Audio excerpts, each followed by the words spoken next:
Ciao a tutti e bentornati su Wikos. Nello specifico, bentornati nella mia rubrica My Book List, la rubrica dove vi consiglio libri da leggere che mi sono piaciuti o che ho trovato interessanti. Oggi vi parlo di un libro che in realtà è il primo libro di una trilogia che io ho letto. Stranamente ho letto l'intera saga. Wow. Il libro in questione è Caraval di Stephanie Garber. Caraval si trova nella categoria degli young adult, infatti è un libro che lessi qualche anno fa, ma a cui ogni tanto penso e ogni tanto me lo rileggo perché secondo me è un libro veramente molto interessante. Il libro è un fantasy con alcuni elementi di mistero e di magia. Ma di cosa parla nello specifico? Ci troviamo sull'isola di Trisda. Su quest'isola vivono due sorelle, Rossella e Donatella. Sono le figlie del governatore, un uomo particolarmente violento, molto rabbioso, che spesso sfoga questa rabbia sulle sue figlie, che dal canto loro sognano solamente di scappare e fuggire via dalle angherie del padre. L'unico modo per farlo, quindi la loro unica ancora di salvezza, è appunto Caraval, un parco di divertimenti dove gli spettatori e tutti gli avventori sono costretti, per così dire, perché ci vanno di loro spontanea volontà, a partecipare a un gioco, una sfida. Il vincitore di questo gioco riceverà in dono la realizzazione del suo più grande desiderio. Partecipare a Caraval tuttavia non è così facile perché serve un invito. Quindi dopo tanti anni di tentativi le sorelle finalmente riescono a riceverne uno e partono per andare a Caraval, aiutate da un misterioso marinaio di nome Julian che incontrano sull'isola. Una volta arrivate a Caraval però Rossella si rende conto che sua sorella è sparita e ben presto si renderà conto che il gioco e il fine del gioco sarà quello di ritrovare sua sorella sana e salva.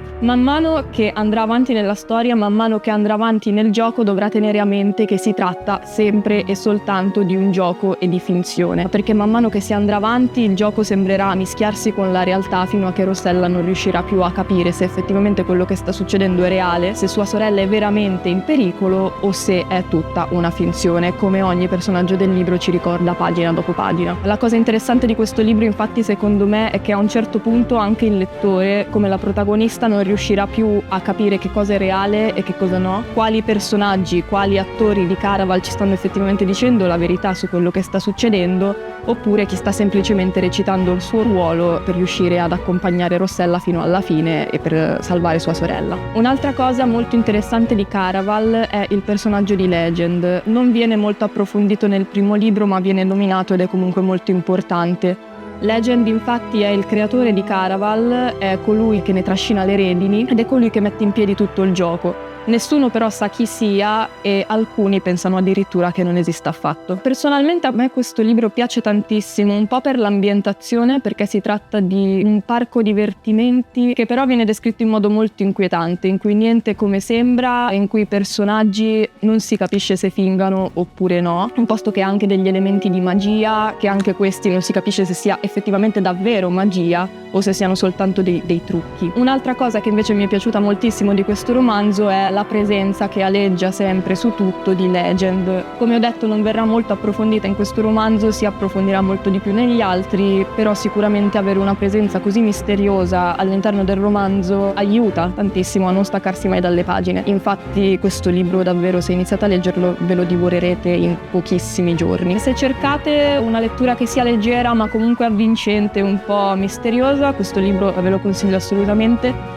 In realtà vi consiglio l'intera trilogia, ma ho deciso di concentrarmi su questo un po' perché è il primo libro e un po' anche perché secondo me è il libro più suggestivo tra tutti e tre. Se avete già letto questo libro fatemelo sapere, se avete letto tutta la trilogia fatemelo sapere e fatemi sapere anche che cosa ne pensate. Noi ci vediamo sempre qui su Wikos, ci trovate su YouTube, Instagram, Facebook, Twitch, X e TikTok. Noi ci vediamo sempre qui al prossimo video. Ciao!